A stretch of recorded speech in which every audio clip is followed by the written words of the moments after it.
Hey! You are listening to the Grumpy Guy BJJ Podcast. Hey, what's up, guys? Got to take care of a few things before we jump into this week's episode. First, our Ramping Isometrics for BJJ program. It is a 12-week program, all laid out for you. It's going to help you build strength and cardio in the fastest, safest, and most convenient way possible. This is how James and I have been training for the past year, and we love it. So we put this program together so you can just follow along, and we are certain you will see and feel the benefits that we do. It's only $15. Just go to grumpyguybjj.com, click the drop-down menu in the upper right-hand corner, and you'll find it. Next, R3. This is our K2 D3 supplement. It is a combination of those two vitamins, D3 and K2. These are two vitamins that James and I have been taking for a long time that really help us recover from hard training sessions. And for only $15 with free shipping, you get a whole month supply. I was going to pull up some studies explaining the benefits of D3 and K2, but I'm not going to insult your intelligence and pretend to be a fucking scientist. I take it. It helps me recover. That's it. So for $15, check it out. And last but certainly not least, we have partnered up with Jiu-Jitsu.com.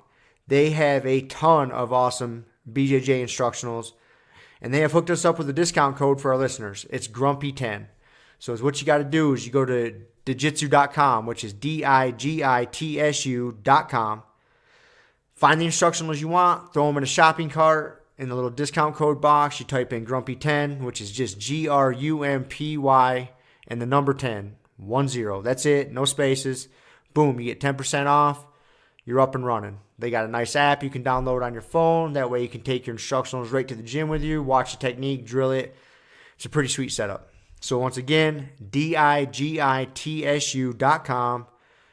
Discount code Grumpy10, GRUMPY10. Simple as that. To find all this stuff I just got done talking about, go to our website, grumpyguybjj.com. Click the drop-down menu in the upper right-hand corner. There, you'll subscribe to our newsletter for podcast updates. You'll find links for the Ramping Isos program, the R3 Recovery Supplement, and then under the Programs and Products tab, you'll find a link to Jiu-Jitsu.com. And let's be honest, if you guys can't figure out how to navigate a website by now, there's nothing I can do to help you. So quit fucking around, check it out, train hard, and let's get into this week's episode. And boom. We are back. We are back, episode 57, I believe. Is that where we're at? I think so. I kind of stopped paying attention, but I'm too. Close. I know we're in the 50s still. I realized once I got to 52. It's kind of like turning 21. It's like stop counting. Stop paying attention at that point. Yeah. So, but yes, we're back, ready to talk some more stuff. Got a little bit of a list this time. I got to turn my phone off so nobody interrupts us. Not that anybody ever calls me anyways. It's almost always a spam. Yeah. Fucking call. It's so annoying. Well, that's what was weird. You know, we were listening. I was using my phone to play some music at the gym today, and a text came through. I'm like, man, almost everybody I know is here.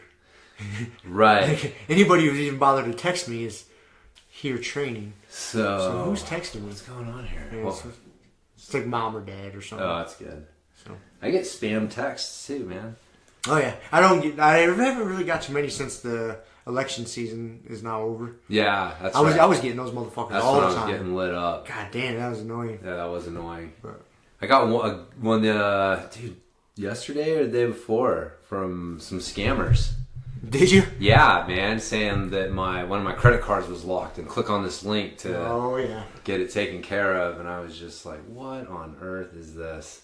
So yeah, I spammed that one, and because now with my new Pixel 3, I can easily mark things as spam, and we got this little screen call feature. It's pretty sick. So you see a call coming in, and you're like, I don't know who this is. You hit screen call, and basically like Google answers it, and some automated voice starts saying like, hello, this is an unrecognized number, state your name and what you're calling for, and so and you'll see it like pop up so you can see what their reply is. And so if they hang up, or those fucking spammers will just start going because it's a recording, And so you'll see that it's one of those fucking recordings and you just hit spam. And so you don't have to answer it and go through all the blocking the number and all that nonsense. It's pretty sweet. So it seems like a big process. What? Okay, like if I get a number that I don't recognize. Yeah. And it ends up being spam. All I got to do is like click on it. You hit info, and then there's like you just scroll up and you hit block caller. Oh yeah, simple as that. Yeah, like, it's super simple. Yeah, like, so you have to. How many buttons do you have to press in that process? You have to ignore the. You have to ignore the call. Nope, you don't have to do anything. You just let it ring. Let the motherfucker ring and annoy you. But let's just say that you're not in a self-hating mood, and you're going to make it quiet. Okay, so you hit decline. Yeah, so decline. That's one. That's it, and then you go and hit the info button. Well, you got to go and find it, right? Don't you have to so then you hit your recents. Okay, there's two, and then you hit info. 3, block call, 4. 4, okay. Pretty simple. So I hit screen call, spam. That is less. But you had to read the reply. You had to like listen to the voicemail, read the reply. Well, you just see it's like a little text thing on your phone. Is it popping up? Yeah. Right. I don't have to like do anything. It's just right there. Maybe you got it's pretty nice. It's pretty convenient. Nice. So I got to give that one to Google. So that's what happens when you build a business and not a fucking personality. So unfortunately, Apple, I feel, was built on Steve Jobs and his personality and a lot of his vision. And it's like, man, without that dude behind the name and the product and all that stuff, I feel like the race is starting to go to other people. I don't feel like Apple has the best products, like hands down anymore. So no, a lot of the phones are catching up. Yeah. I mean, I'd put my phone now up against an iPhone and be like, I don't know what the fuck you think your phone can do that mine can't. There's nowadays. There's nothing. And now I got things that are better. You take. I got stickers. I can make the Incredible Hulk show up in a picture. Oh, I got some dope ones. I found out. Did you find? I found out how to do that on my phone. I was gonna say, dude. There's some free apps you can download. Yeah. Then I got one where I can put Anderson Silva. Really? I knew there was more. Yeah. Like I can. It's all free. I forget what the name of the app was, but yeah, what do they call it? Alternate? No, alternate reality? Not alternate reality. What's the word I'm looking for? Playground. Well, it's not virtual. It's not virtual reality. It's fucking A. Is it augmented? Augmented reality. That's the word I was looking for. And yeah, so I can take it and I can tell you to go stand over there, and I can take and put Anderson Silva next to you, and he's like doing some punches or kicks or doing some dance moves, and drop it right in the picture with you. It's pretty fucking sweet. Huh. Yeah, I was pretty stoked when I found that. Yeah. So the iPhone's got it, man. I'm kind of on the Apple tit. I'm used to it. I don't want to. The thing is now I'm like I don't want to. I'm like the old dog. I don't want to have to learn a new phone. Yeah. Wow. So when I'm about due for a new one, I'll probably stick with an iPhone because of course I know how it works. You know how it works. I don't want to fucking learn all the other nonsense. No, they've got you. They got me. They've got you. So I'm alright with that. Invested. I'll accept defeat in that. No, it's all right. It's good. It's not It's not like they're worse yet. But, anyways, no, it's just my observations based on my phone. Speaking of more fun technology, I've been playing God of War. Oh yeah, 4. Yeah. That game's fucking badass, dude. Yeah, you were telling me about that. I'm digging that game. Yeah, it's pretty fun. I played the originals. I got to get a PlayStation 4, but yeah. Yeah, I mean, it's not like it's a brand new game, but it's fucking fun, dude. The graphics, it looks so cool. Yeah. And the gameplay is fun as shit. Yeah. This big ass Viking dude with a fucking axe. He can smash shit, dude. I'm digging that, man. Fuck yeah. I know. The video games are fun. They're fun. You forget, like... When you forget, too, like when we're doing... That's what I always think about once I get back. Because I'll go through streaks. I'll play video games for a while, then I'll get away from them, and I'll play it for a while. And you learn, like when you're fighting these bad guys and these characters, they always have some sort of pattern. You just have to pick up on the pattern. Yeah, you got to figure out what it is. You got to figure out what the pattern is, and when it's safe to attack, when you got to block, when you got to retreat. It's just fucking pattern. It's just pattern recognition. Yeah. That's all it is. And sometimes it's easier to figure out than others, and they will change it up on you sometimes, depending on the difficulty mode of it. But or if you get impatient, that's more what it is. That's what it is, man. Like, oh damn it! Like you see his energy bar down, and you're like, oh, I can get him. I can almost get him, and then you get fucked up. Oh, I know. Yeah. But jiu-jitsu is just like that. It's pattern recognition. Like everybody's got their. I mean, there's the major jiu-jitsu fundamentals, which creates patterns in all of us that are very similar. So you should react a certain way when I do something certain. So you know those patterns are there, but then everybody else has their own little patterns. Yeah. And the more when you play video games, you get back into that pattern mode. Like I saw it today perfectly. Like, God, I can't remember who I was wrestling. Maybe it was Kevin or something. I don't fucking remember. But I was sitting down and they were standing up, and I was locked in on their knees. I was watching his footwork. Every time his footwork, I would see his knees come close together, then I'd see him spread apart. And I just got tranced in that. And he kept going through like the same pattern. He didn't realize he was doing the same pattern. We were trying to like move around and wrestle. But I seen knees get close together. And so I thought, well, as soon as his knees get close together, I can hug him and hit like a little double from sitting. Perfect. I just tied it, and I felt just like I was playing God of War. I was watching the knees come together. They went apart, and then I was like, they're about to come together. Grab, go! And I hit it. I was like, yeah, just because I was fighting this dude in God of War. There's this guy I fucking came across, man. Like, he hit you once and you're dead. Like, you couldn't have, there was zero room for error. Like, I ran up on this dude like a dozen times, just kept getting murdered. I'm like, why is this? I was like, fuck. So then I backed up, and I would like bluff charge him, get his reaction, bluff charge him. So I had to go through this whole process. And then when I was wrestling, I was like, it's the same thing. I'm kind of bluff charging. His knees are close together. Oh, I'm bluff charging. Yeah. Oh, there we go. So it's just like playing a video game. Right? So I like video games, man. It is. It triggers a lot of that same shit. It does triggers a lot of this. Your brain don't know the difference. It thinks you just kicked some dude's ass. Yeah. And you're like, my fingers are fucking sweet. But yeah, it's I don't know. I love video games. They definitely can eat up some time. That's what I have a problem with. Yeah. Is I enjoy them. They're fun, but they require time. Yeah. You got to put the time in if you want to get to the point where you're like, because it's just like jiu-jitsu. Like, if you still got to think about what the attack button and what the jump button is by the time you get about halfway through that fucking game, like, you're fucked. You're fucked. It ain't going. Like, by the time you get to the boss battles in the end, like, dude, you better be able to, like, do that shit in your sleep. I mean, you better know what it's like. And there's so many, all the controls nowadays, there's so many buttons. Yeah. So many different options. Second nature. And as soon as you start thinking, you're fucked in those situations. So, like, it's just like anything else. You have to put in the time so that you can just get to where you're just doing these things on a subconscious level. And, but then, like, that's the thing, though. Like, there's definitely some things that carry over with video games, but, every video game is different. Yeah. And so, like, once you're done with God of War, you're a bad motherfucker. Now you go to a new one, and it's like the controls are just a little bit different. And so you got to go through that learning process, again. So that's it. Yeah, I've got, like, just over the past couple of years, like, I was balls deep in Destiny for a while. I was playing the shit out of that game. It was fun. Just kind of got burnt out on it. They put out a new version and upgrades, and I didn't want to spend the money. I was like, fuck it.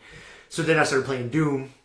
That's just a violent, gory game. It's fun. Yeah. I was having a lot of fun with that, and then I kind of fizzled out, got burnt out, and now it's got to work. I'll go down this rabbit hole for a while. Yeah, I just got done with Just Cause 3, which was super fun. Rico Rodriguez and his fucking bionic arm. So when you're starting a new game, do you like, because you can usually adjust the difficulty level? Yeah. What do you use? Do you start and get the feel for it, or do you just go fucking like God mode? No, I don't go God mode. I go normal mode. Like, just I just want to see what the fuck's going on. I don't want to just get raped and murdered on level 1.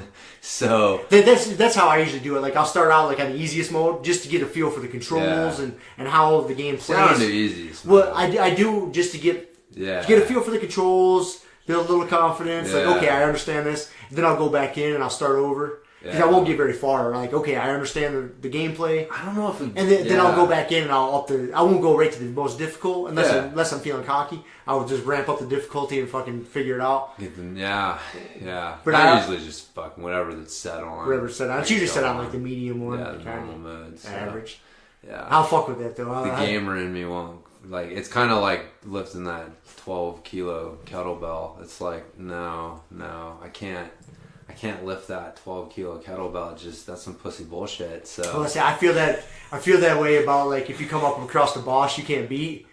Like, because nowadays you can just go to YouTube. Change the difficulty. Well, no, not that, but you can just go to YouTube and like how do and you can watch somebody play it. Yeah. You're like, how do I beat? Because you'll come across shit, especially on a super difficult level. Like, how do I beat this motherfucker? Yeah. And you just can't fucking figure it out. Like, I ran into this one on Doom that was just crushing me, dude. Like, for months I couldn't. And I refused to go to YouTube and see how people were beating it. Like, I was like, no, I want to figure it out myself. And I had to like backtrack in the game. I had to like go back and make sure I came in with better weapons and armor. Like I had to, like, you know what I mean? Like I had to fucking restart myself and come in. Like my character just wasn't gonna beat this. That was the determination I came up with, and I did. So I just fucking went back, did better shit, and came back into it. Yeah, that's a problem. You know, that's one of the things. Like you can't rush through because you can, right? Like you can fucking go through the games, but the games are set up to where they're so deep nowadays. You're gonna hit a point where like your character just isn't strong enough to go any further, and the only way to get them stronger is to those fucking side missions, all the little things that you were like, no man, I'm on.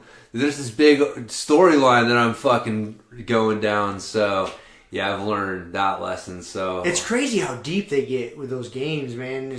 It's not like playing Super Mario Brothers when we were growing up. No, they're Sonic the Hedgehog and shit. You know, those are the storytelling experiences. Yeah, they are, dude, and they layers to them. Yeah, and that's the thing about it. Like to get good, like you gotta put some fucking time in. Yeah, if you really want to, especially if you start playing online. That's a whole Pandora's box that I just haven't even opened. I won't go down that. I don't want to. Yeah. I don't have the time. I don't have the time. I don't have the time because you started playing those online battles like in Destiny. That was big.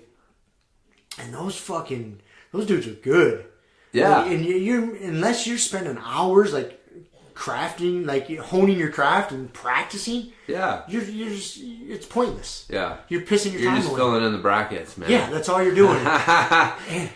We need 5 more scrubs. Yeah, exactly. To die. I mean, sometimes you'll get into a game with like people that are similar to your skill level. Yeah. It's fun. But most of the time you just come into these fucking people that are like, I don't know if they're professional gamers or they just don't have any other hobbies. That's their thing, man. And that's their thing. Yeah. It's pointless. It's like, dude, it's like I appreciate how good they're at it, but like I do not have the care or the time to put into getting that good at it. No. Like I don't want to spend that much time sitting in front of that screen. So much time sitting in front of a screen. I refuse to spend that much time getting that good at it. Like it's a relief for me. It's fun. I like the challenge of it. But to a certain point. Yeah. Like, I'm not going to spend hours a day playing that shit. Yeah, I feel like the online shit's just... at first, it was fun. Because people take it too far. That's normal. And it is totally normal. And at this point, people have taken it completely too far. And it's just not fun. Like, that's just kind of my impression of it. And yeah, exactly. It's like, I know that, you know, if I open that box up and I decide to check it out, it's like, well, damn... There's no other way to get good than to put in the time. You gotta put in the time. And it's like, there's just nothing, there's no other positive benefit in my life. In fact, there's going to be negative benefits. Yeah, there is no positive upside. No. To getting good at that. No. To getting great at a fucking video game like that? No. I mean, again, I guess there are professional avenues now for gamers, but that's like few and far between. Very few and far between. That's kind of like the, MMA crowd and all the people that are saying, hey, I can make money in the UFC, and it's like, man, that is not... It's not as easy as you think. It's not as easy as you think, yeah. Just quitting your job and training, quote-unquote, full-time it's not necessarily the recipe to get you... I mean, it's... What people don't... It's like in any sport, man. You got to think about the percentage of people that actually make it to a payday is fucking small, super small. I mean, like way less than 10%. And people who are able to make a living off of it is like minuscule. I mean, like 1 to 3% maybe. Again, and that's just it's when you're just looking like the total number of people who are like in the sport versus who's actually at the top of that pyramid. And so yeah, it's like anything else. So if you're fucking playing video games and you're like, dude, I'm gonna make money one day. It's like, odds are against you. You know, just like if you quit your job and you want to be an MMA fighter, it's like, man, you may want to have a backup plan. Backup plans don't hurt. So, and again, like I think we've talked about this before. I think because we've both seen like really good athletes. Like you're not wondering, like you know pretty quickly, like whether you've got something that other people don't. And even that doesn't guarantee you that you're gonna make it. But like that's like if you don't have something, if you don't got like some sort of strength, speed, quickness, power, just crazy technical ability or something. Like if there's not something where you have a pretty clear advantage over most other human beings, I mean, that's just like, you can't even get in, onto the table playing cards without that. That's like your fucking minimum buy-in. And pretty quickly within, I'd say within like a year of training, you've probably got an idea, especially after a fight or two. It's like, man, dude, if you don't know, then it's like, okay, maybe there's you need to have another avenue. But it's, I don't know. I saw the same thing in mountain biking. You get your professional card, and now you're a pro rider, and it's like, I'm going to get sponsors, and it seems so easy, and you just don't realize, like, man, it's not, and you shouldn't be guessing. Like, if you're a couple years into it and you're still guessing as to whether, like, you think you have a legitimate crack at it, like, man, you're probably just, like, lying to yourself on some level. Well, that's the thing. Yeah, I think it is. You're lying to yourself, because you take anybody that has made it professional in any physical endeavor, they were lucky. I'm not saying they didn't work hard, but they were lucky. I mean, is they were blessed with some genetic gifts. Genetics and environment? Environment and genetics, and just time. It just happened to work out for them. And no matter, like, say they chose to be an MMA fighter or a mountain bike rider, or whatever the fucking case may be, most, like, professional athletes, whatever sport they decided to pursue, they probably could have ended up being professional at. Do you know what I'm saying? Like, they just had some fucking gifts. Yeah. Yeah, they're just blessed with it. It's just how it goes, man. Yep. And you recognize that shit pretty early on when you start at an activity. And that's not saying you're still gonna have, like, it's not easy. No, I'm not saying you're gonna be going, right. I know you're not, but I'm just saying, like, that's not what we're saying. Right. It's like, not easy. even if you have one of those gifts, man, now all of a sudden, dude, you're going up against other freaks. Other people that have gifts. Yeah, yes. Right. Yes. That's, so you still got a whole. Yeah, I mean, you're at a huge uphill battle. Yeah, huge uphill battle. But if you don't even have some gifts, something in your favor, and you're trying to go up against the mutants who do, you're fucked. It's like the odds are really low, and that's why most of us. That's just not where most of us are. Most of us don't. That's why it's a bell curve, man. Like, you got your people on the far end that just trip over their own foot every time they try to put one foot in front of the other. And then you got people on the super athletes that just, wow, like, God reached down and touched you on the way out, and good for you. And now you're Brock motherfucker. Right, exactly. What do you do with that? And then the rest of them, most people are like us, man. It's like, we're. I mean, you can work hard and train, and you can be good at shit. You can be. Like, genetics aren't. That was one of the things that. Man, that Bill Von, what was his name? Von Whipple? Von Hippel or something like that. Yeah, the Social Leap guy. He talked about it on the Joe Rogan podcast, and in the book he talked about it too. How I lost my point because I was trying to remember what his name was. What were we talking? Oh, genetics. So it's not that you can. You use like muscle as a specific example. It's like, what you do still matters. Like, if you've got really great genetics for building muscle and you just never do anything with it, then, you're never going to realize it. But if you don't have the best and you really work hard, you can still achieve good things. So it's like, what you do with what you're given makes a huge impact on what you end up with. It's not like, but there's boundaries to it, and I guess that's why God invented steroids too, so to allow you to stretch those boundaries. But yeah, but that's where most of us are, man. We're in that middle kind of thing. We didn't win the genetic lottery, we didn't lose the genetic lottery, and a lot of what we end up with comes down to us and the work that we put into it and how we pursue it. And yeah, that's why jiu-jitsu's fucking so much fun. So, I mean, it's yeah. So I don't know, man. What you staring at me, dude? I was letting you go. You were going. You're usually get wound out. up. You get wound up about something, and then you just kind of. Yeah, I get it out, and it's like, all right. We just hit a wall. What do you think? So yeah, but speaking of training and making gains as an athlete, old Gordon Ryan came out with his new fitness. I saw that. DVDs. At first, I thought it was a joke. I thought it was just somebody put it on. Like, somebody put up a fucking well done meme. Like, yeah, like a meme. Just kind of like, because Danaher's got all his, and it's like, all right. And so at first I thought it was a joke. But then I quickly realized it was not. It's not. Because I clicked it because you could purchase it through BJJ Fanatics. Yep. I forget what the price was. It's $100. Was that what it was? Mm-hmm. I considered buying it just to see what it was all about. It just seems fucking ridiculous, man. I'm just going to say. It seems super fucking ridiculous. It does seem a little... So, yeah. So, anyways, if for people that don't know, the Gordon Ryan supposedly used this strategy to help him go from he started out at 167 pounds and pretty normal, and then he got up to 239, and it was like 70 pounds. He put on 70 pounds of muscle.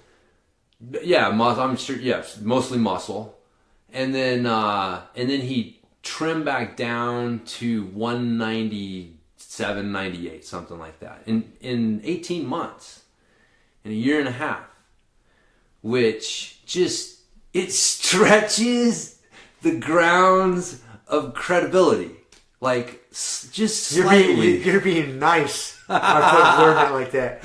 Stretching the grounds of credibility. I like that. I mean, I was talking to Kiele. I was like, okay, so he put on, dude, even if someone told me they put on 70 pounds of muscle, or just put on 70 clean pounds, right? Like, mostly muscle, right? Yeah, it's not all, it's 70 pounds and 70 pounds, even if it in 18 months would be insane. And so, but he did it because he had to diet back down. So like in like 12 months. Right.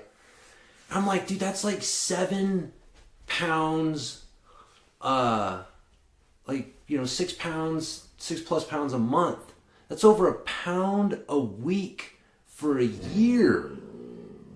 Yeah, exactly. Aka fucking summed it up, man. With his little groan. His grunt and his bullshit grunt.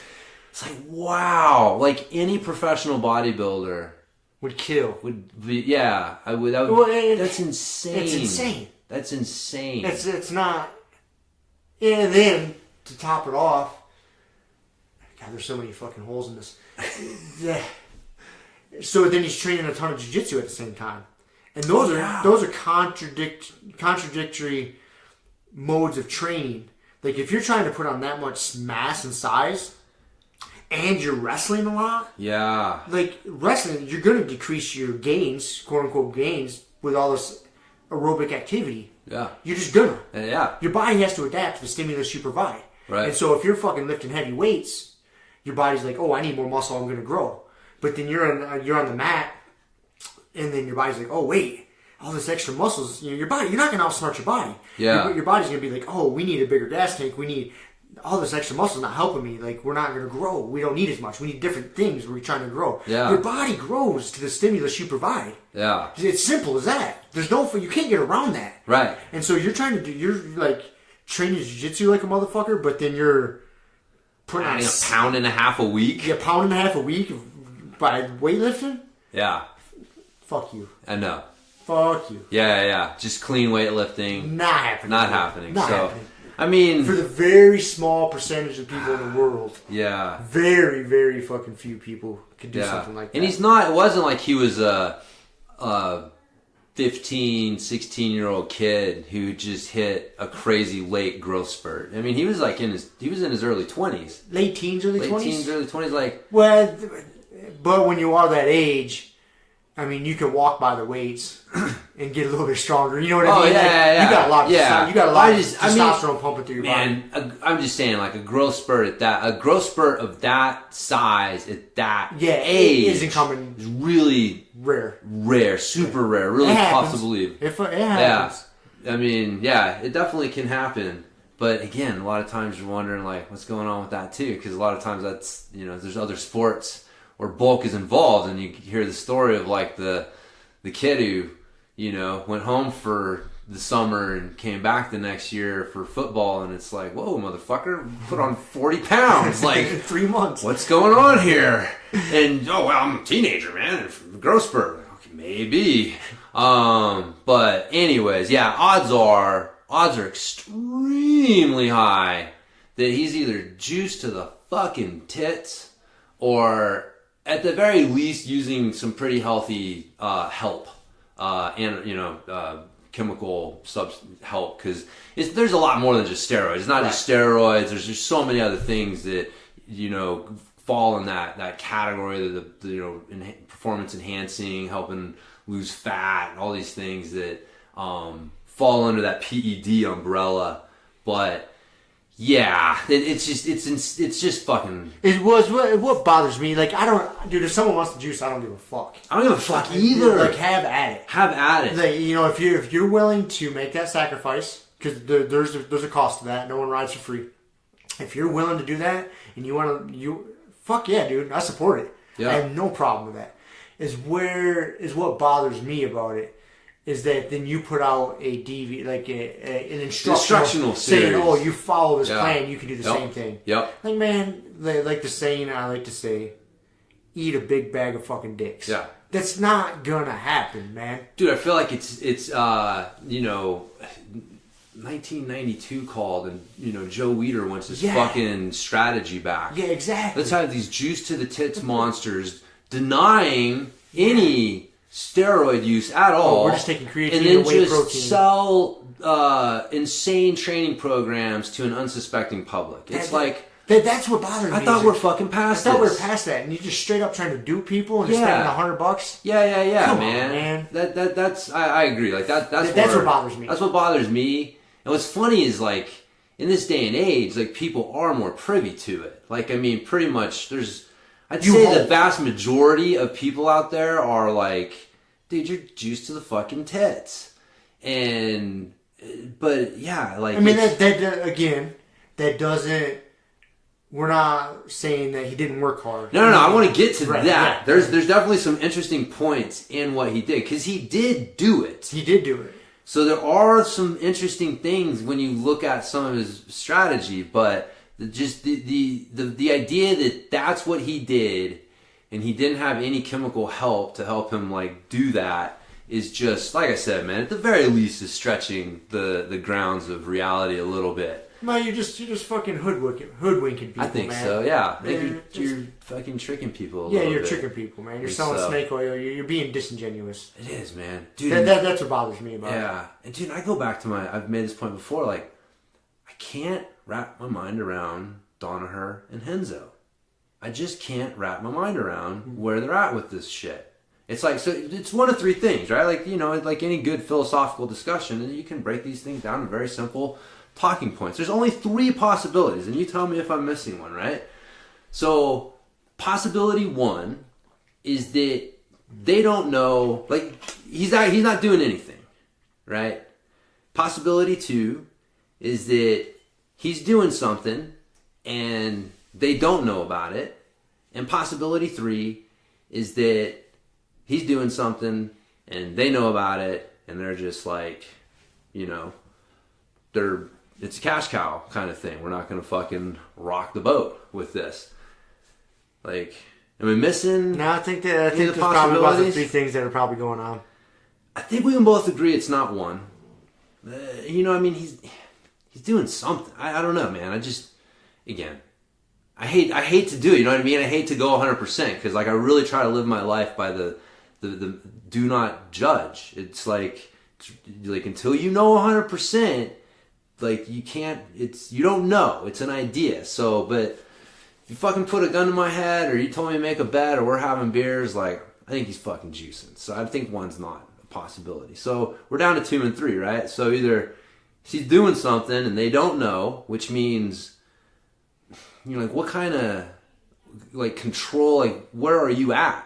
Like, how do you not know? Like, 1, this is pretty fucking obvious. And 2... I think it goes right to the third category. Yeah. Is that, because you can't, they're being willfully ignorant. Willfully ignorant. They know what's going on. Because both those guys are not dumb. No. And anybody who's, as deep into jiu-jitsu as that family or that camp is, it's a physical endeavor. They've been around it their whole life. They know what the human body's capable and not capable of. Yeah. They're not dumb. Right. And so you just see it. You're like, okay, we know what's going on here. So I think it's the willful ignorance. Yeah. And that's, again, it's like with the shit talking thing where I'm like, again, like, I can't wrap my mind around exactly how those two, I use the word characters in like the term of like what they project and who you think they are, right? There's a character that they project. And so like their character, I can't wrap my mind around how their projected character is squaring away and living harmoniously with what in my mind is the antithesis of a lot of these things. So I don't know. It's again, I try not to judge, but I like to think. Yeah, and again, I don't care. Like, if someone wants to juice, fuck it, have at it. Have at it. I have zero problem with it.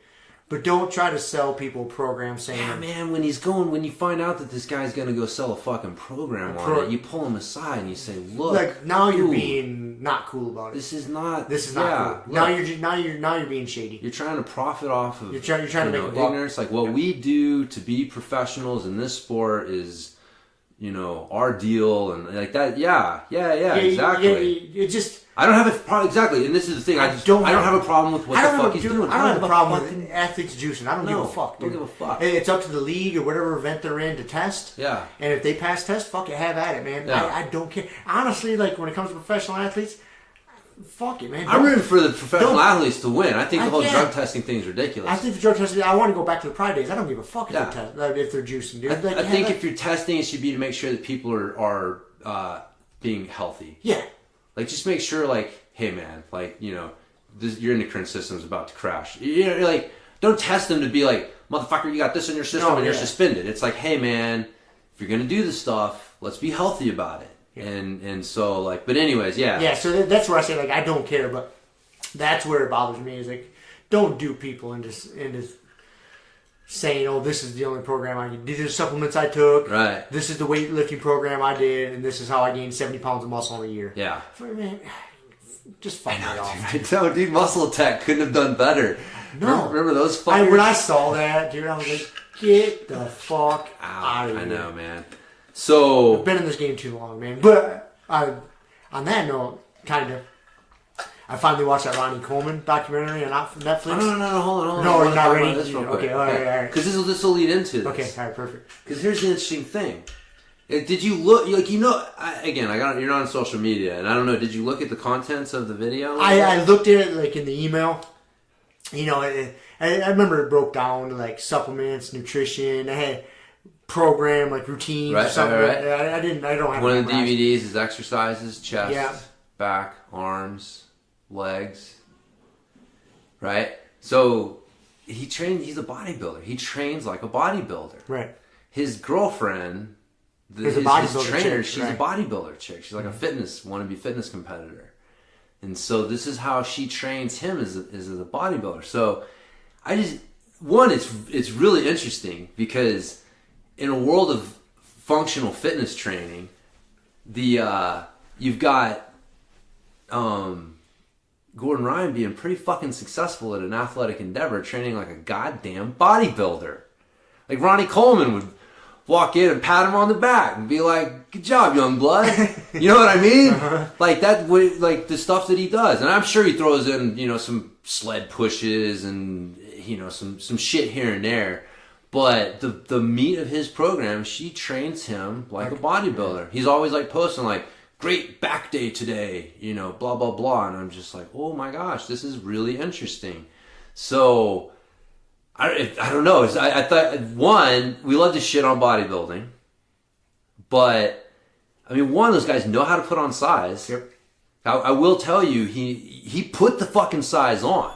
Yeah, it's not imaginary. Like, he's a big fucking dude. Right. And so supplements, Mexican supplements or not, he still did the work. He still fucking put the size on. Yeah. You weren't going to do that doing CrossFit workouts. Nope.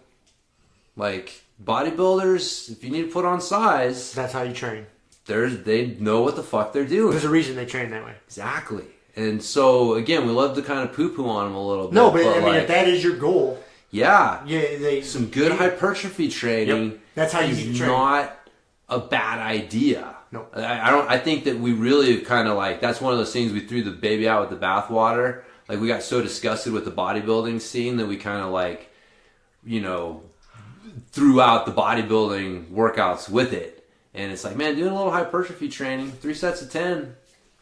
It's like, it still works, man. It's got a place. So especially as you get older, it's kind of funny, but like doing hypertrophy training to try and maintain your muscle mass, because that's one of those things. Like, you hit a point where you're going to lose muscle mass, and so it becomes a race. And like Steve Maxwell was talking about it, yeah. And so that's one of the reasons he says he likes to do like machine training and hypertrophy training, like good old school stuff that people like to poo-poo on. He's like, man, it has a place. Like, it depends on your goals. And not everybody's goal is to be a CrossFit athlete or, like, stand on a fucking wobble board and do some crazy functional training. And so, anyways, I thought that was interesting that, like, bodybuilding, all right. It's apparently working in some ways. It works to build your body. It works to get that fucking muscle mass on. And like I said, they know how to put weight on and they know how to take weight off. And so kudos to fucking bodybuilding.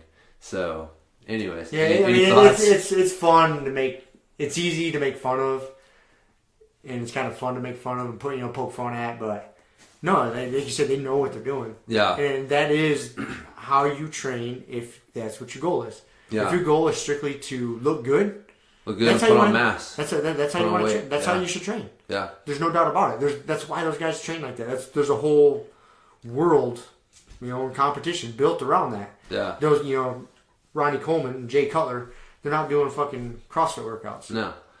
Yeah, that's not happening. Yeah. But I will say that if you were to come to me, if you're like, 40-ish-year-old dude doing jiu-jitsu, and you said, man, should I do like kind of more of a functional training style workout, or should I train like a bodybuilder? Unless the dude also said, like, I need to put on muscle mass, like, I'd say, like, man, probably would be better off doing a little more functional training style workout. Like, bodybuilding is, again, it's not, it has a place or whatever, but like, if you're going to focus on one, I think that you'd be better off focusing on that style of workout rather than training like a bodybuilder. Would you? I would agree. But again, it boils down to what you're trying to achieve. Right. And if someone came to me and like, I want to work out to like feel good, but like I really want to look good. Like, okay, we can do both. You're going to train like a bodybuilder, quote unquote, but you're going to spend a lot of time doing mobility stuff. Yeah. That's more important, because you can still do all the bodybuilding shit. You can go do curls until your arms fall off. Right. Don't have a fucking problem with that, man. But make sure you're still doing mobility shit afterwards. That's more important. Yeah. You can do your how do you say it? Hypertrophy? Hypertrophy? Hypertrophy. Yeah, whatever. I see it, I read it, I hear it. It does look like hypertrophy. It looks like hypertrophy. But hypertrophy training or whatever. I always think like, fuck, what do I gotta win to get the hypertrophy? You do that kind of training like, 3 days a week, but 7 days a week you should be doing mobility shit. Yeah. Yeah, so that never goes away, and especially as you get older.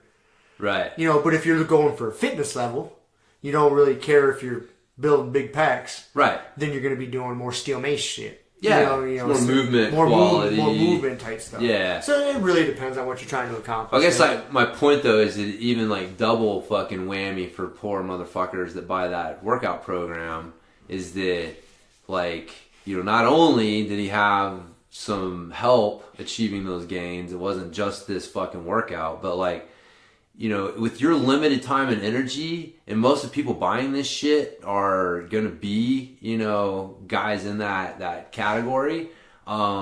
It's not even the best fucking use of your time. Like training like a bodybuilder, like I said, unless for whatever reason you're like, man, I need to put on muscle mass, like, okay. But that's not where most people who train jiu-jitsu are. Like most people who train jiu-jitsu aren't trying to get heavier. They're trying to, they have very specific fitness goals and movement goals and things like that. And so you're like, I would say like you're better off doing ramping isometrics. Our fucking cheap ass $15 ramping isometrics program will give you way better actual functional results towards jiu-jitsu and do it in a safer, that's the other thing, like training like a bodybuilder. And again, we'll get to Ronnie Coleman here in a second, but like that is not easy on your body. Like you have to take those muscles to failure. You got to beat the shit out of yourself in order to stimulate that muscle growth. That's not the fucking best thing to do when you're trying to train jiu-jitsu. No, they know you can't do them both. No. You don't have the time to recover and do them both. So I learned that lesson thinking I was fucking Superman, trying to do a shit ton of CrossFit and trying to do jiu-jitsu at the same time. You just don't have the time to recover. No. One's going to sacrifice, dude. Your body, something's going to give. And I found that. Like I had, I've always loved jiu-jitsu way more. There was a point in time where I really liked CrossFit and I was doing a lot of it, but I finally started to see the negative effects of it on my jiu-jitsu.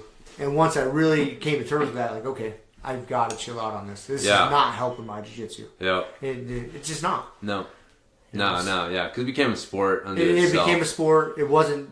It started out as something different. Like, that's the thing that a lot of, again, like, with CrossFit. Like, I remember. Do you remember the original CrossFit site? Oh, yeah. Just random, like, posting fucking workouts. And people would post their fucking time. Yeah. And... it was just so, again, people, if you weren't around then, it's really hard to understand, like, how off the wall that was.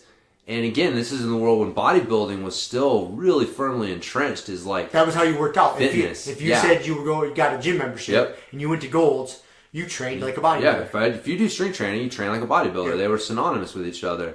And then here come these dudes, like, doing this crazy shit. Yeah, it was like, so, but... It was interesting. But then once it became its own sport, it's funny. It started to eat itself. It did. That's when it became like, well, now you have become what you are making fun of a little bit, where you're training people specifically for this sport, this event. And so, you can make arguments that now there's holes in other areas of their fitness. I said there was a recent interview or an article with Greg Glassman, the founder of CrossFit, and he admitted, just because he's not a dumb guy. No. And he said, looking back, he's like, I think I can't remember his exact wording, but something along the lines, he's like, one big mistake that we made is the kipping pull-up. And I've thought that for a lot of years. Like, if you don't have the strength to do strict pull-ups, you have no fucking business doing kipping pull-up. No. You're gonna hurt yourself. Right. Something's gonna fucking give. Shit, like work isometric holds. Isometric holds, like that's how you get stronger at pull-ups. That's what, it's so funny. Like, I was talking to this guy not too long ago. Not a very fit dude, but his wife is doing CrossFit, so he's doing it with her, and he was like, "Oh, I can almost do. I'm getting kipping pull-ups." And I was like, "Well, can you do strict pull-ups?" He's like, "No." I'm like, "Why are you fucking with kipping pull-ups?" I was like, "Why are you doing pull-ups?" Yeah. He's like, "Well, to get stronger." I'm like, "Okay. So how about you just fucking hang from the bar or do strict pull-ups?" I was like, "Do you know why people doing kipping pull-ups? Is so they can do more pull-ups." Yeah. And it's when you gamify it, like, hey, because when you do strict pull-ups, doing 10 strict pull-ups in a row is tough. To, dead hang all the way down, all the way up to your chest, your chin over the bar. Like, that's tough. And when they have a workout where you got to do fucking 100 of them, you're not doing 100 strict pull-ups. No. You got to start kipping. The only time in my life I've ever done a kipping pull-up is when I got suckered into doing a CrossFit workout, because you cannot get through the fucking workout without doing it. You can't. And it grated my soul to have to do it, but I did it. And that's where, but he admitted, he's like, yeah, we shouldn't have been teaching people the kipping pull-up. Yeah. Unless they were unless they were good athletes and they could bang out a bunch of strict pull-ups. Yeah. Then they have the. Well, see, the kipping pull-up should be that's going into the muscle up. Right. So, it's a specific skill. Yeah. So it's like, man, can you hang from the bar for 30 seconds? Okay, cool. Now, can you hang from the bar at the top with the chin over the bar? Okay, cool. Can you hold the halfway point? Okay, cool. And if at any point you can't, like, oh, hey, that's what we're doing. This is where we're working. Yeah. And then once you've got command of all three of those isometrically, can you get to the top and lower yourself down under control? Okay, now can you pull yourself up? Hey, there you go. Now you can do a rep. When you can do fucking 10 plus, clean, awesome reps, and we want to talk about if muscle ups or something like that is a good idea for you, cool. And once we do that, now we're going to progress into muscle ups. And hey, guess what? One of the first things we're going to learn how to do. You got to kip. Got to kip. But it's like not understanding. Like that is such the big problem with, and you see a little bit today with the gymnastics fucking base workouts that are so super popular.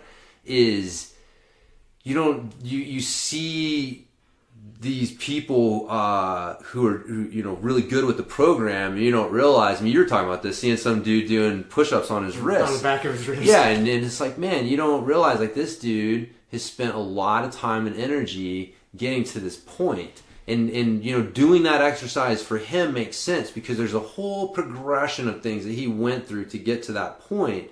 And in the grand scheme of things, that makes perfect sense for him.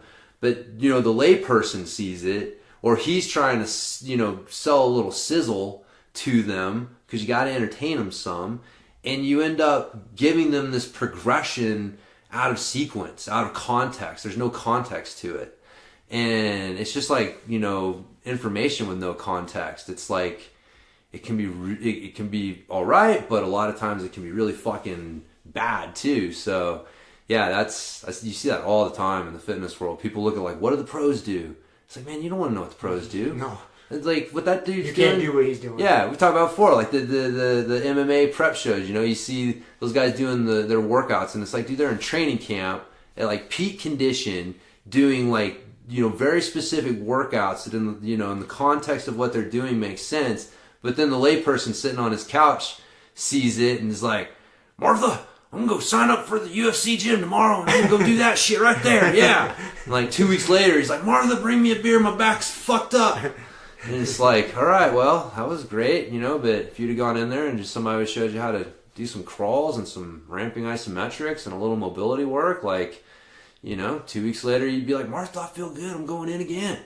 So Martha would be like, good. Mobility work. Mobility work's important. So fucking important, man. Like, I get it. There's this dude I work with, just big fat guy. Just hurt his shoulder. He's all fucked up, been off work for a few weeks, been just doing awful shit. You trying to commemorate him too? No, I should stretch his shoulder off. I'm just wondering, man, my shoulder's fucking hurt. And you're like, shoulder's all fucked up. I'm like, Rob's in the room. But he came and was asking me about like workout questions. Again, so as the point I'm getting at is like people asking like what professionals are doing. That's what they think they should do. Right. So what does Rob do? Yeah, this dude is very deconditioned. Out of shape, overweight, doesn't exercise. So he comes and asks me, like, well, what do you do for a workout? I'm like, okay, this is a really long conversation we don't have time for. Yeah. And I was like, you don't need to be adding tension to your system right now. I was like, how much time do you spend stretching? Or taking your body through full ranges of motion and stuff? Can you just take your arm and go go do an arm circle? I asked him this. I was like, can you do this? And he didn't want to have it. He just wants to do a workout. There's an exercise that's going to fix his shoulder. I'm like, dude. I was like, you are putting the cart before the horse. Yeah. I was like, you don't need to be going and doing a bunch of. And like I said, the best way I can put it is adding tension to the system. You need to be taking that tension away. You need to be spending time moving, just moving, and it's not sexy. It's not exciting. No. As you were talking, I started jumping around a little bit, but this fucking Gordon Ryan fitness DVD. To even call a fitness DVD a program is a disservice, like bodybuilding program. Like if you wanted to be a bodybuilder, why the fuck are you going to go to like a grappler to learn how to be a bodybuilder? Like, why wouldn't you go to like a professional fucking bodybuilder and start going down that rabbit hole? Well, that's the thing though, is like he's not selling it as a bodybuilding program. He's selling it to grapplers as a grappling program. Is that his angle? Yeah, that's his angle. Well, again, like I can't, like, yeah. I mean, it's a grappling program that's going to allow you to bulk up and fucking put on muscle so that you can get jacked and you know, just toss your training partners around. I don't know, and then how to, you know, lean back down so you can, you know, drop weight for competition. I like that's kind of but it's definitely being billed as a, you know, jiu-jitsu workout. Like this is what Gordon Ryan did to, you know, I don't know. I mean, I would say that I would believe there's an insinuation with it. Like they're saying it's the program that he used to do this and also, you know, fucking be a dominant athlete. And so, like, that's why I don't know. It's maddening. It is maddening, man. That's why I was saying it's a little disingenuous on a bunch of different levels. Not a little disingenuous. It's very disingenuous. Yeah. It's probably my least favorite fucking program or instructional to come out in quite some time. Yeah. So By far. But I mean, part of me, with all that said, I kind of want to buy it too. I want to buy it too because I want to see. I do. You just be like, what did this chick do, man? What did this chick put together for him? And it's probably a standard bodybuilding. That's what I'm wondering. I'm just like, dude, are we literally going to be watching like a Ronnie Coleman fucking old school, like it's a bodybuilding? Like, okay, here's the best back exercise. You got your T-bar row. Yeah. And you got your... that's what I'm speculating it is. Yeah, you got to like hold the tension and focus on the muscle here. And it's like, wow, okay, like, yeah, that's what I'm wondering. But it's, I don't know. It's so interesting. That's an interesting fucking thing to me. But I was thinking it was fun, the whole idea, your boss coming to you, because I get that shit too. People come up to me like, oh, what should I do? Blah, blah, blah. And it's such a long conversation, dude. You can't just give... Well, the way, here's what I think... You tell me what you think of this analogy, because I'm always trying to think of like how do I explain this to people quickly and easily. And so it's kind of like a chessboard, right? Like how the pieces on the chessboard are arranged is going to determine what my next move is going to be. And so what you're doing is you're coming to me and you're asking me like, what is my next move based on where my pieces are on the chessboard? My pieces are in a completely different place than yours. You know, so what I really need to do is figure out, okay, what does your chessboard look like? And then I can give you some advice on what the next best move for you is going to be. You know, like I've got my fucking queen in a good position, and yours is fucking exposed. You know what I mean? Like the next move is different. And so, because I don't know. What do you think about? No, I think it's a good analogy. Yeah, it does. It makes sense. Yeah, but it's still. Even then it can be it's tough. hard. They don't want to hear that. They don't want to hear that. Yeah. They don't want to hear that. They don't want to hear that. But yeah, that's the thing that's tough for people to understand. Like, and that's why looking at like, well, what do the pros do? Because even then it's like, okay, like going back to that goddamn DVD. You know, this is the title. The title of this episode is "Why Not to Buy This DVD." Sorry, Gordon Ryan. The next one is the review of the DVD after we bought it. After we bought it. But my point is that Gordon Ryan's chessboard looked a specific way when he decided that his next best move was this program. Like, man, your fucking chessboard don't look that way. I almost guarantee it. So, you know, again, that's why you got to look at like whose chessboard probably resembles mine the most, and that's probably who's got some good advice. That's why like Steve Maxwell. That's why like, dude, when you're 20 years old, you can't hear Steve Maxwell's advice. It's not going to make any sense. It doesn't make any sense at all. You see the 20-year-old fucking lunatics, and you're like, their advice makes perfect sense. Yep. And so that's the thing, man. Is like, you know, the certain people's advice is going to make sense at certain times, and it's usually when their chessboard looks more like yours. So, you know, if you're like in your, like I said, man, like our age, like, you know, 40-ish, give or take, and it's like, man, my chessboard ain't Gordon Ryan's. Like, my next best move isn't that program.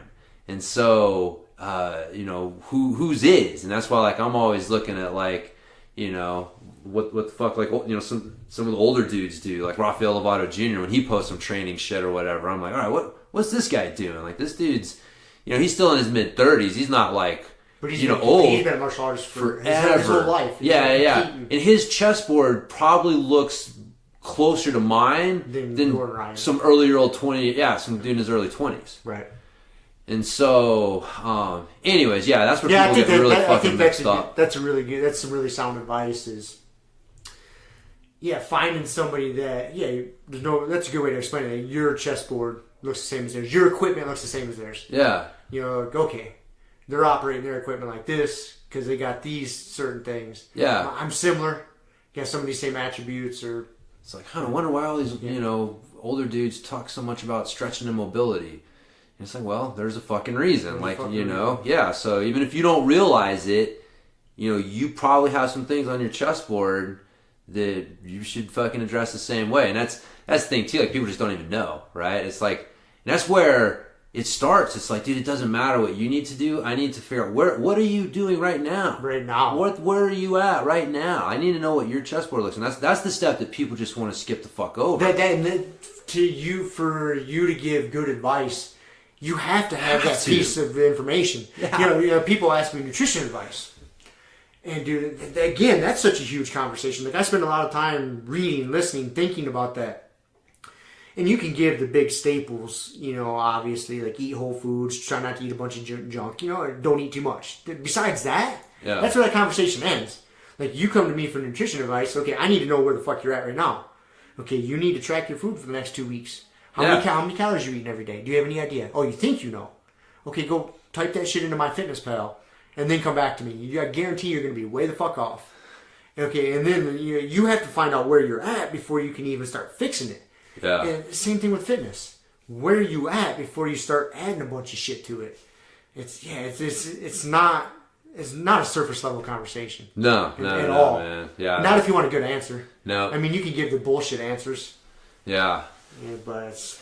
Yeah, and there's definitely some basic things that you can tell people, right. But that's, when people come asking for advice, it's like, man, I need to know where you're at first before I can give you solid advice. The only like fitness advice I give anymore, like someone asks me like that, I always just go right to stretching.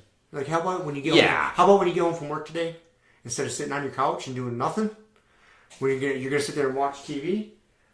I was like, how about you stretch? He's Jack. Yes. New digs over there. Right. But instead of just sitting there and doing nothing, get on the ground and fucking stretch a little bit. Move around. Yeah. That's where we're going to start. That's about the only advice I give anymore. Because beyond that, because I can just tell by the way someone moves around if they're all fucked up. I was like, can you even come close to touching your toes? You know what I mean? Like, like I've seen you bend over to tie your shoe and it's a fucking monumental. At a certain point, it's getting up and off the ground is an exercise. Start there. Yeah, can you get down to the ground and get back up without it being a significant effort, without a handle? Yeah.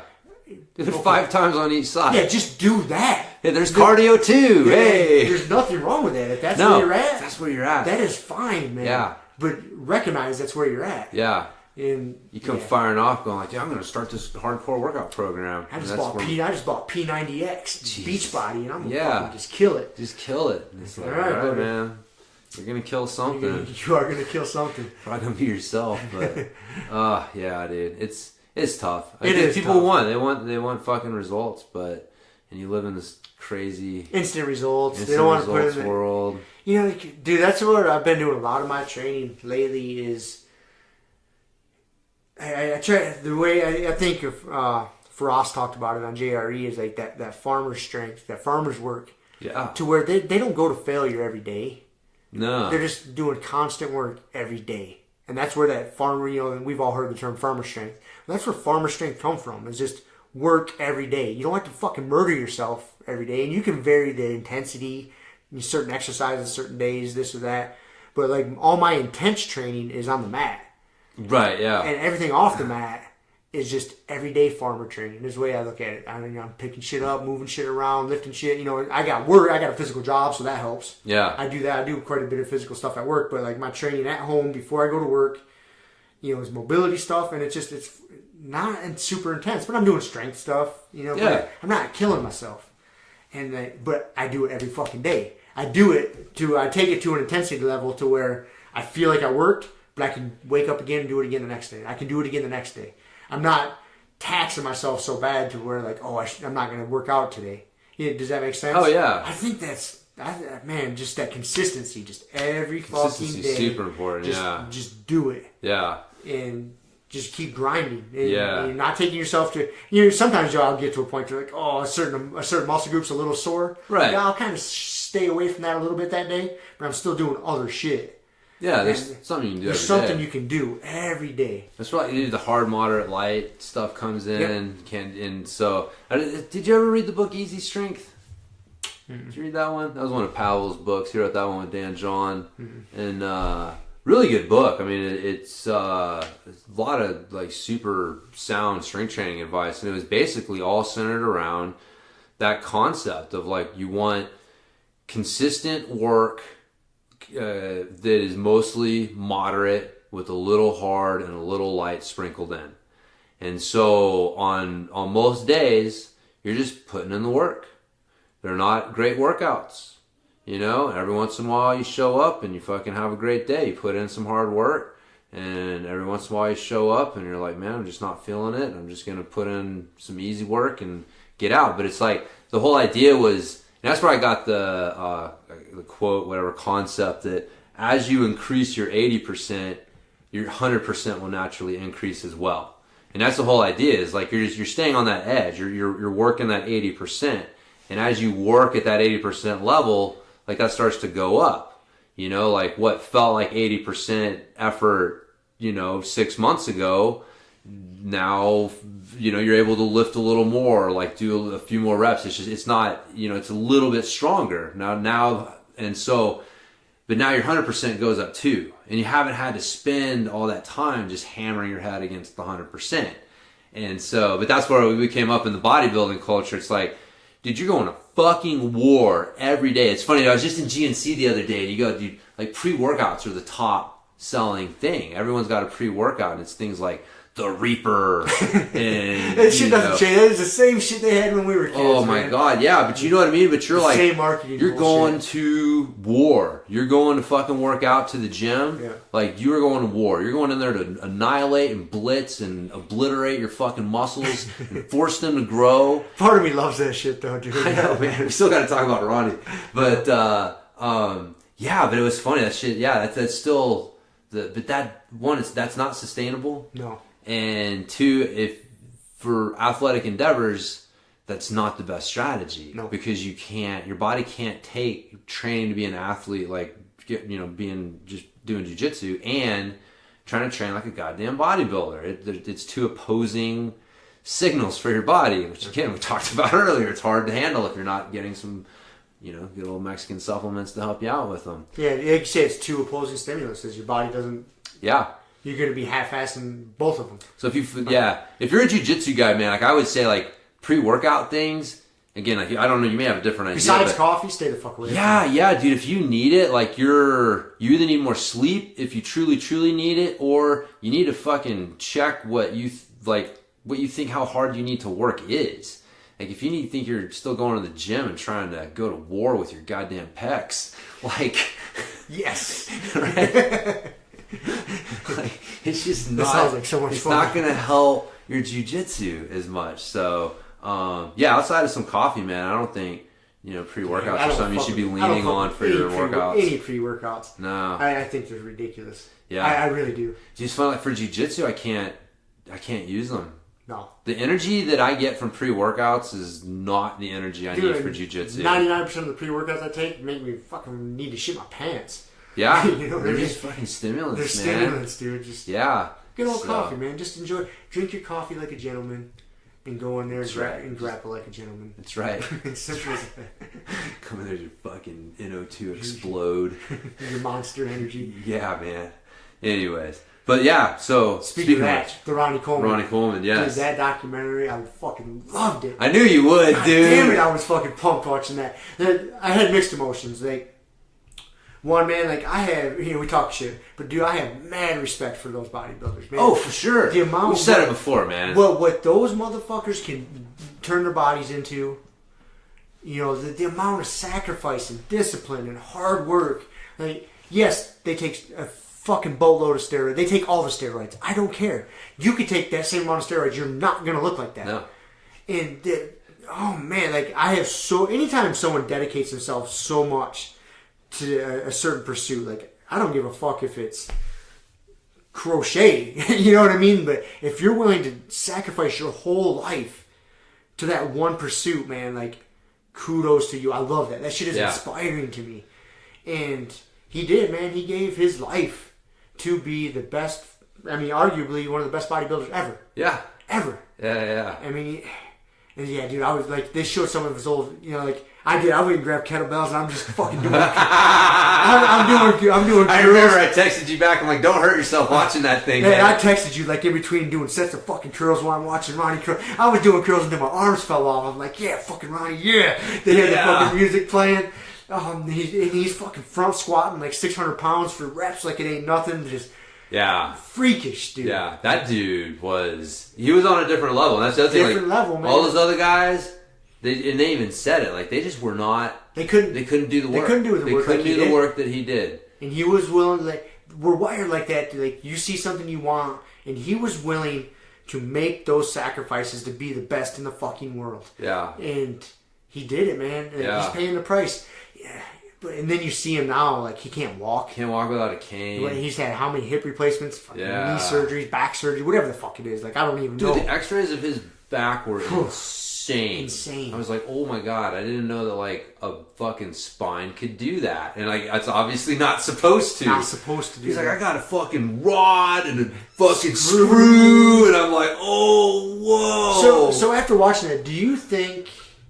I couldn't tell.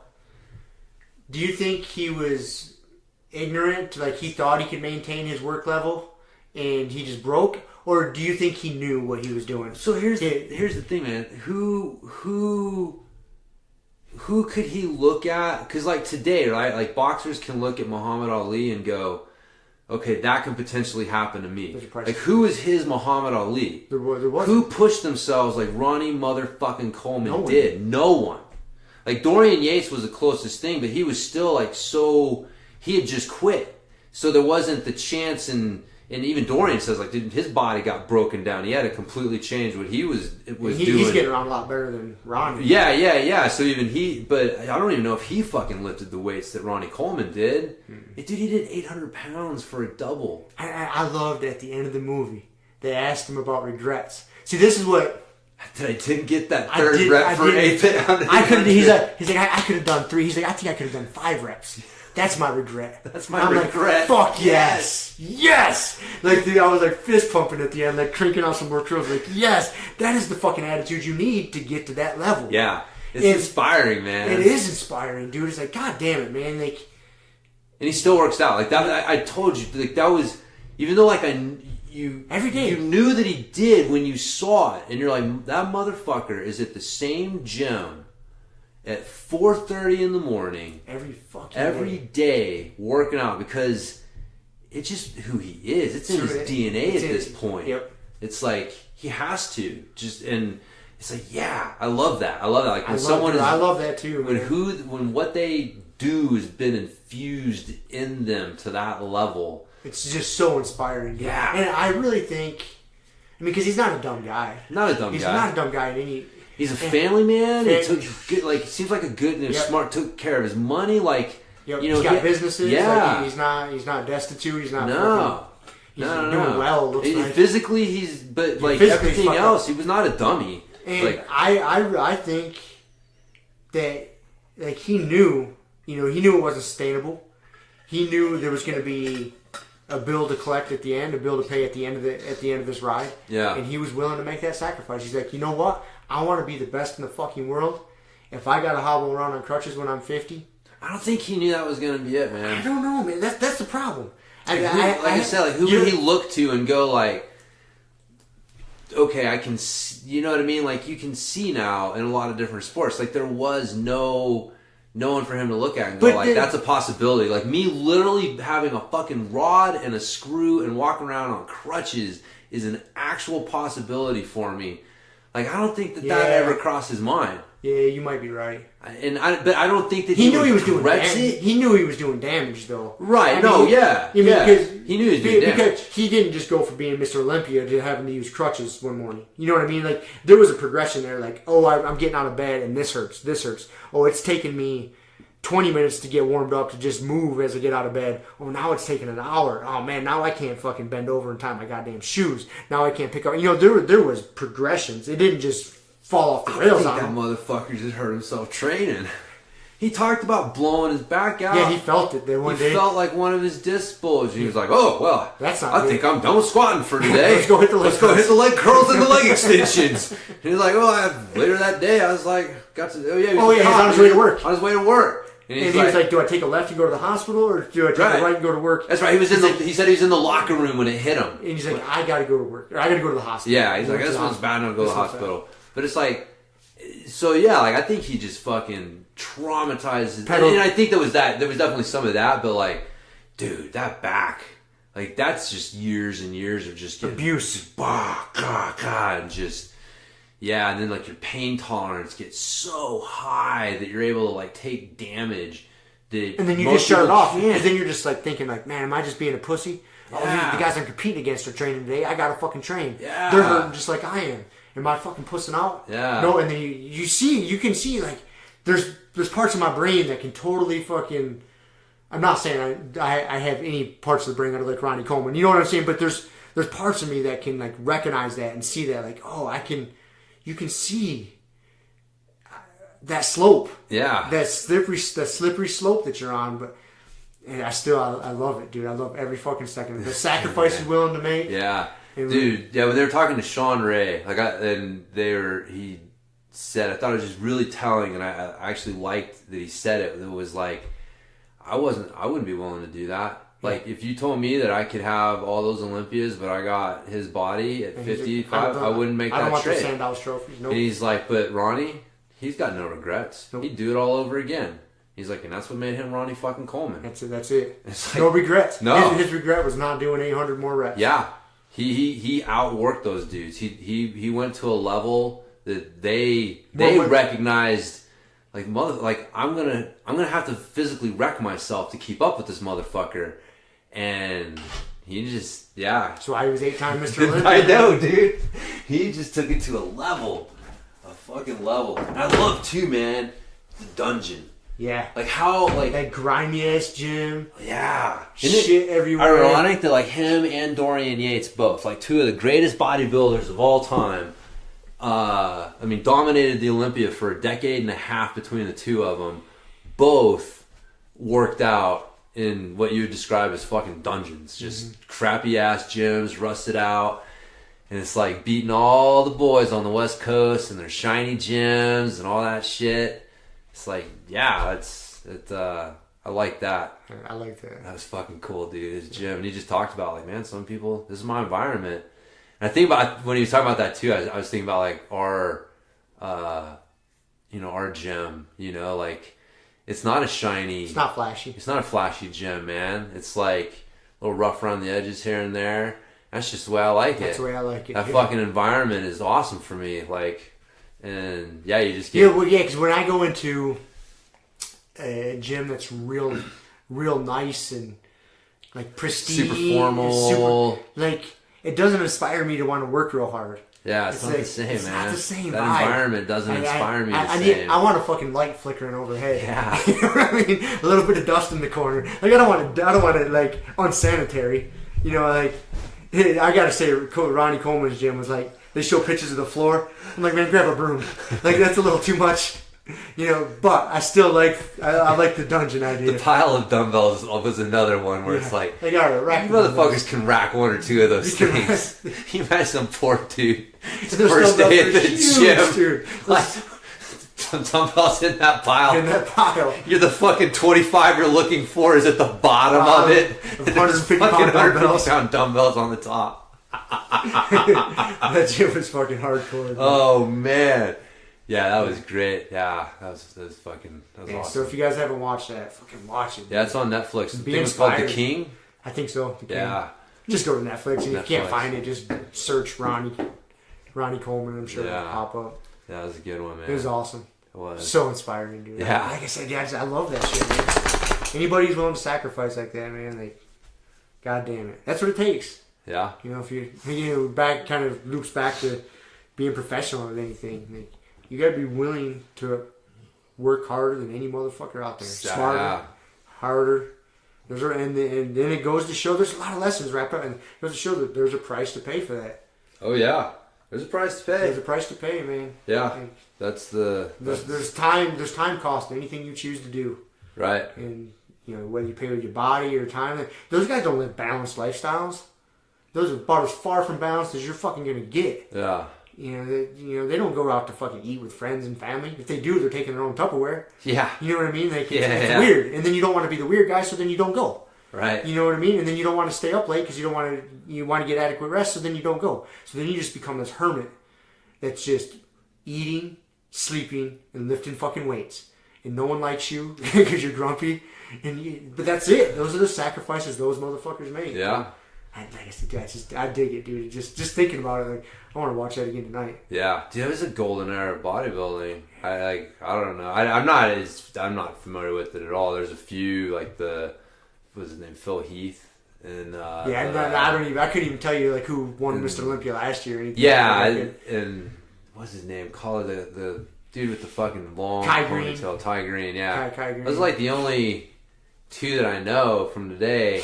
And I don't even think they're like super relevant today. Yeah. But I don't know. That was the thing, man. Like they pointed out, like, dude, Ronnie was taking down the likes of Flex Wheeler and Kevin Levrone and Sean Ray. And, dude, he took down, Jay Cutler for years. It was like... Jay Cutler finally beat him. Yeah. But it was like, dude, he was taking down bodybuilders that were Hall of Famers. Like, there were so many fucking amazing bodybuilders from that era. And he was beating them all. Like, they could not get on top. And yeah, I don't know. I still remember, man, running to the fucking, going to the gas station and getting my Muscle and Fitness when it came out and reading up on, all right, what's the secret arm workout of the champs this You know what they talked about that I totally forgot about? God, was it on there? Or did I hear it on I listened to that Mind Pump podcast quite a bit. Maybe, I don't know. But do you remember doing 21s with curls to where you do like the bottom 7 halfway up, and then the next 7 halfway down, and then 7 full range? I totally forgot about that. I got the 21s. The 21s, I was like, yes, it's such a meathead exercise. I love that. Yeah, there's so many good things you could do. And then that was the other thing I saw at GNC. They had a giant bucket of calories. Say what? You know, man, remember, like, just a big old mass gainer, right? I think it was there was a paint bucket. It was like a 5-gallon paint bucket full. And I showed Shiloh, and I was like, man, they're getting fancy. Back when I was, Mega Mass 2000 came in a fucking dog food bag, man. I remember walking out of GNC on more than one occasion with what basically was a big ass dog food bag full of calories. I remember I did buy some fucking whey protein in a 5-gallon bucket one time. Like, I was pretty pumped on that. I thought I was getting serious. Hell yeah, man. Yeah, dude. Was it Designer Whey? Was that the first whey protein? Oh, fuck. Remember that shit, dude. Yeah, the whey protein. You had Metrex. Yeah, there's some good shit back then. Again, whey protein. People take that for granted now. There was no whey protein. No. Oh, fuck, dude. When I was working out in high school, whey protein. What the fuck is that? You just take protein. It's like, what do you mean where your protein comes from matters? I'm trying to sell you beef liver tablets. Fucking boron. Boron. It's like, wait a minute. Yeah, and then you dig into it. I think it was boron. It showed like a testosterone increase in postmenopausal women. So it became a supplement in the Joe Weider line. Sounds about right. Yeah, man. Good old days. Fuck yeah. So, Ronnie Coleman, he's awesome. Yep. So, I don't know if I have any other notes. I do have So, I got to decide what I'm competing in. I got no-gi. Oh, yeah. You got... no-gi Worlds. Peer pressured into no-gi Worlds in like 2 weeks. I did. 2 weekends. Yeah, it was one of those. Well, and it was funny, man, because this whole situation is completely gotten sideways on me. Did you think it would go any other way?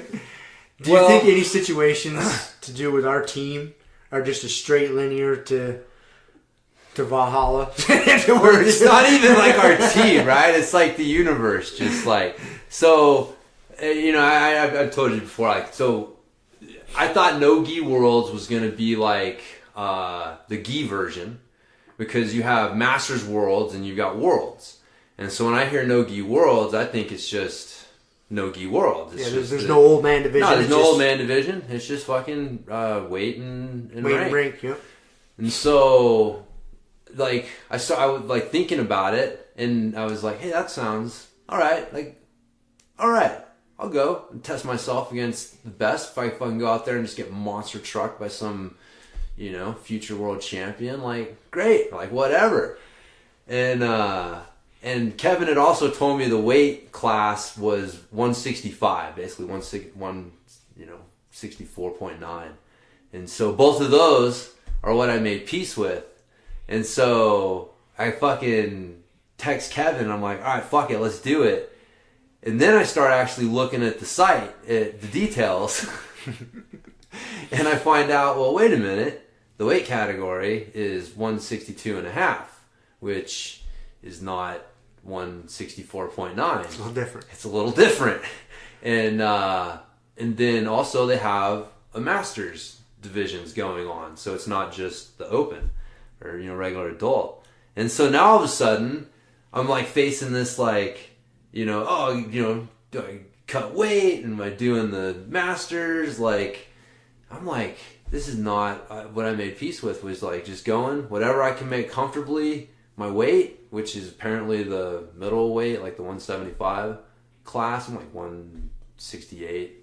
So I'm gonna bulk up Just eat a little bit more. Gordon Ryan, baby. Fuck yeah. It's gonna get his DVD. Better order that thing right now, dude. Express shipment. I started taking 2 fucking doses of creatine a day. That'll do it. And yeah, just doing the open, like just going out there and just testing myself against the best. And so that's what you made peace with. So is that your decision? Is that what you're gonna do? I think so. I mean, Kevin's trying to guilt me into doing the Masters division because he's like, you know, you can do well in it, and I'm like, I know I can too. That's just not what I fucking I think you should just go with what you made peace with. I think so too. I think you feel better about it, man. Yeah. Fuck it just sounds more fun to me. I don't know. Like the Masters Worlds is fun because it's like it's just a bunch of old people showing up and having some fun.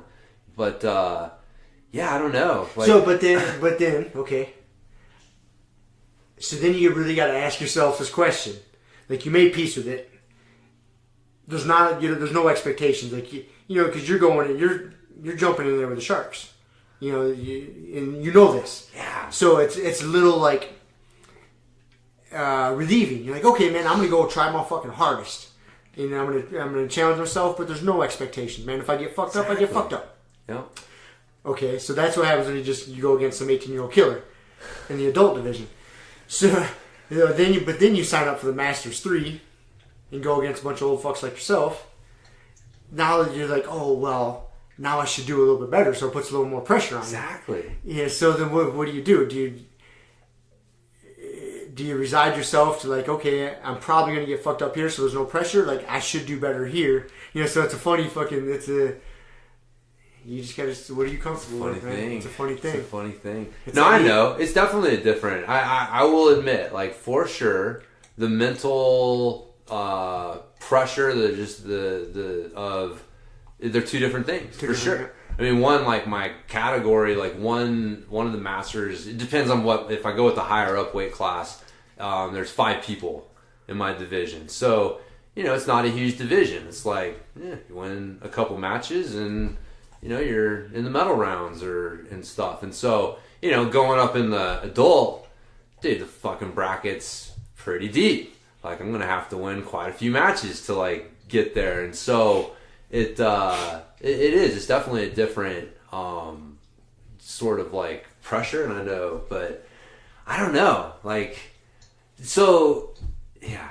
We're so good at deceiving ourselves that it's hard to tell. You know why you're making a certain choice, like because the other thing too is I mentioned this before, like I don't, this is just me, right, how I look at it, that like what's the point of the Masters categories?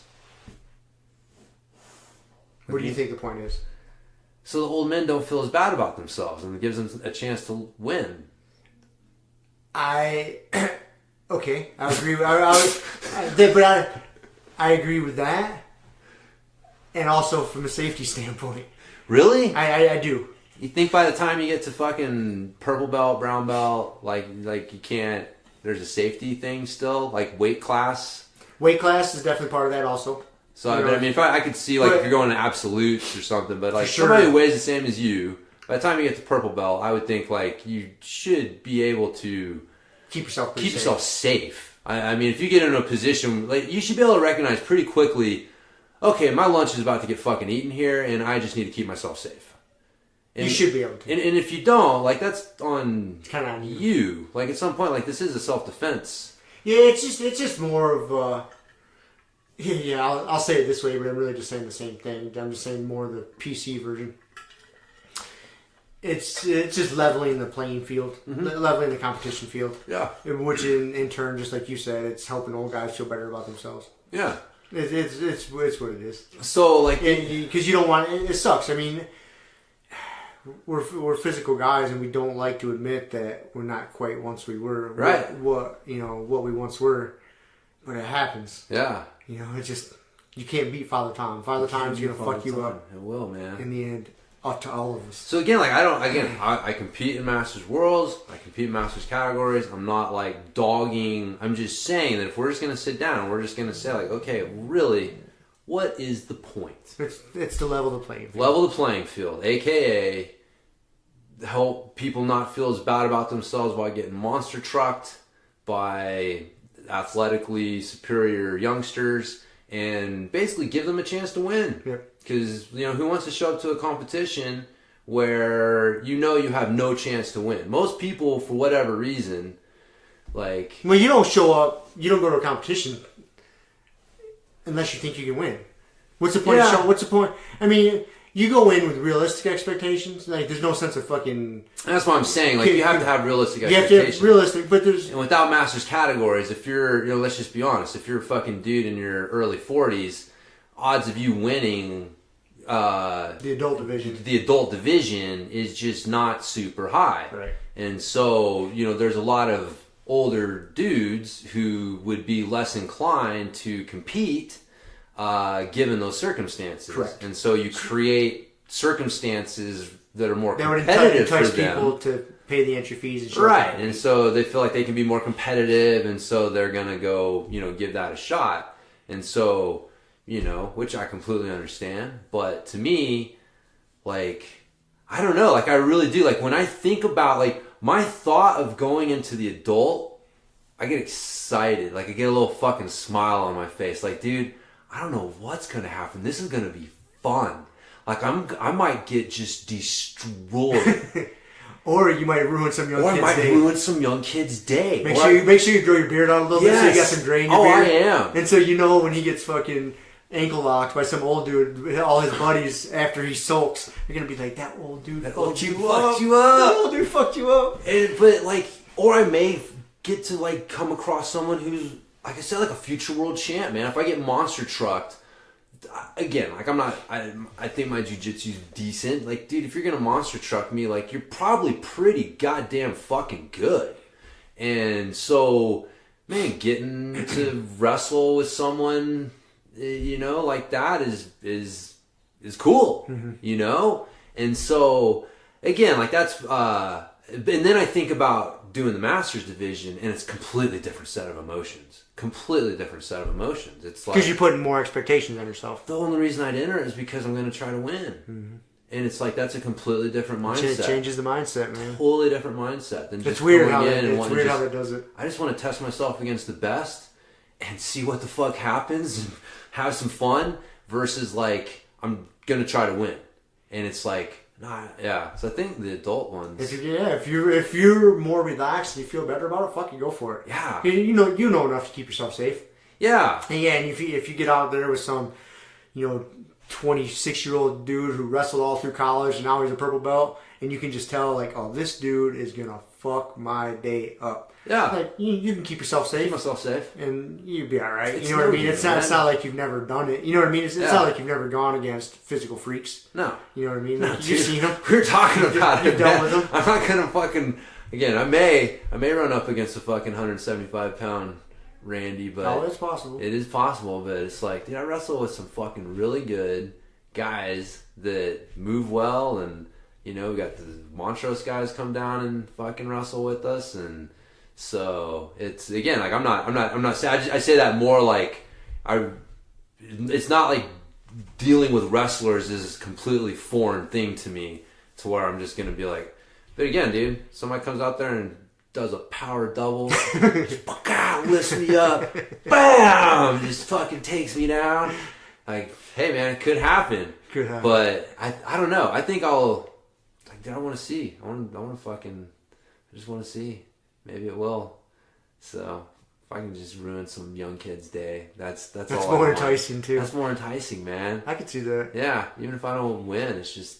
Make Ruin him at least one fucking young- question himself a little bit. Like, God damn it, dude. Oh, he's got old man strength. That's why he beat me. Yeah. So, all right. Well, I think that's it. So I'll make sure I text Kevin and tell him. That's what you're gonna do. Sign me up for the big boy category. Fuck yeah. So, but yeah, all right. Well, along that train of thought, then just fucking sign up for the Absolute while you're there too. See now. Now safety is a concern. Now safety is a concern.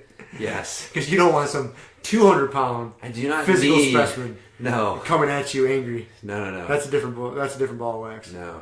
I don't need a fucking 22-year-old Al, fucking with a D1 wrestling background coming at me.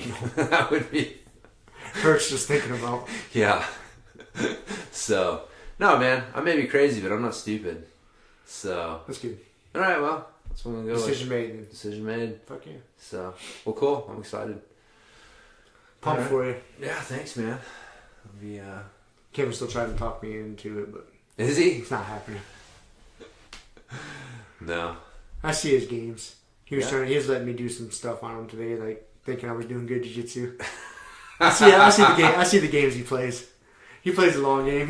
He'll let me do a little bit of shit today. Tomorrow we'll train some nogi. He'll probably let me do a few things, and then he'd be like, "See, man, you're doing fucking good. Shit's good. Your fucking jiu-jitsu's on point, man. You should sign up."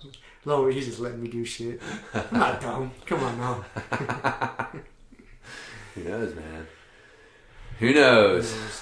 Anyhow, that's all I got. That's all I got too. That was all. Fuck it. I say we call it a day. Nothing else we wanted to bitch about. We bitched about Gordon Ryan's bodybuilding DVD for an hour and a half. I feel like we did a pretty good job with that. We beat that one to death. So we'll leave some other. I got some other good rants. Gripes. After that, I just feel like I'm gripes out. Yeah, I don't. It's like there's just no point. So we can only be grumpy for so long. That's right. That's right. We got some steaks. Ooh. That's right. I'm fucking starving. I know, me too. All right, let's call this good. Let's wrap this up. Go eat some steaks. Be well, everyone. Be well. Thank you for listening to the Grumpy Guy BJJ Podcast. Thank you all for listening. You can find us on Podbean, Apple Podcasts, Spotify, and wherever else you listen to podcasts. Please make sure to subscribe and leave us a review. It really does help and will allow us to keep putting out episodes. If you have any questions, comments, or ideas, hit us up at grumpyguybjj@gmail.com. Also, go to our website, grumpyguybjj.com, and get signed up for podcast updates and get our free BJJ Improvement Starter Kit. That's it for now, so get on the mat, train hard, and talk to you all next week. With a permanent friend, a hermit now, boom. Doggy stool, foggy, cool, got a froggy outside Molly dude. Melvin, Colin, Daisy Duke, hanging by the lace of their shoes. No trace of the tools, shaped in your face, fuck the rules. Snooze, you lose. One eye always open, at times two, no clue. But soon a brief monsoon might give you a view to choose. Stay tuned, include, won't conclude. To the end is near, beware there's consequences for what you do. To me, a demon, a devil of many levels. I keep on beating for several of them rebels. Me, myself, and I.